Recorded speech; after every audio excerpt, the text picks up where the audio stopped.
Greetings. Welcome to Greyscale 101 for the 101s. The purpose of this is to understand that most errors and mistakes are rooted in grayscale, meaning a lot of problems can start there and only get worse. Also, that most assessment is rooted in that very same grayscale, which means the variation of brightness and darkness on your screen is designed to therefore interpret what's going on. Diagnostics. All of this suggests that we need to grayscale properly so that a variation between brightness and darkness is discernible, therefore representing the region of interest. As far as how to view vessels, don't forget to pay attention to lecture and in lab in reference to placing the transducer in certain areas so that the vessels will appear in different ways on the screen.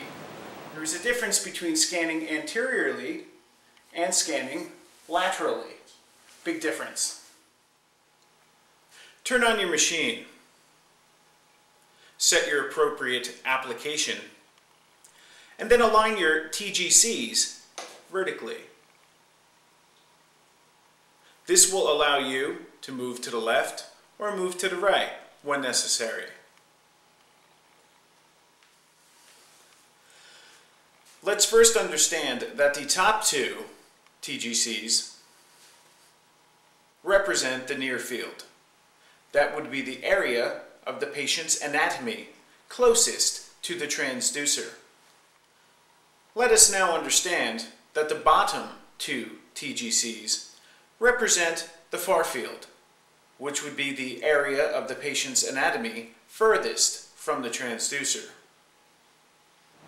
Our goal is to make the near field and the far field similar in appearance by lowering the near field gains and increasing the far field gains so that the near field and the far field both match in echogenicity. Now we simply transition the midfield gains into a slope, tying in the near field gains to the far field gains. This is a gradual increase in gain over time. Time, gain, compensation. Now let's apply this technique at a beginning student level.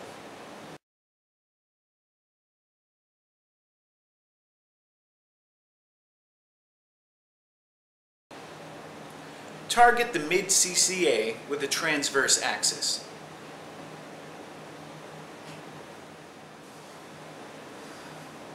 Drop the near field gains.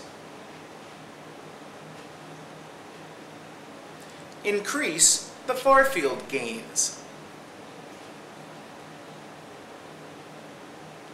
so that now the near field and the far field match in echogenicity.